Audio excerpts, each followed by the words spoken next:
ஊதாரி பிள்ளை ஓமை நமக்கு தெரியும்.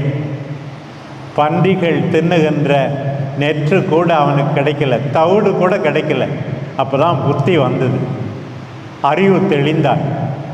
இன்னைக்கு அறிவு தெளியணும். படிக்காத பிள்ளைங்க ஒழுங்காக படிக்கணும். பொறுப்பாக இல்லாத இளைஞர்கள், இளம்பெண்கள் பொறுப்போடு நடந்து கொள்ள வேண்டும். குடிகாரர்கள் நிதானத்துக்கு திரும்ப வேண்டும். செலவாளிகள் சிக்கனத்துக்கு திரும்ப வேண்டும்.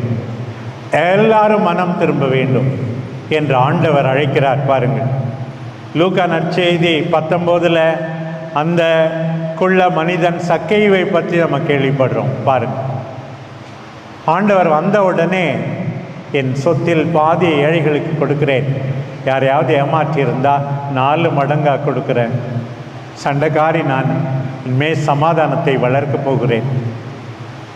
இப்படித்தான் ஒவ்வொருவரும் மனம் மாற வேண்டும். பாருங்கள்,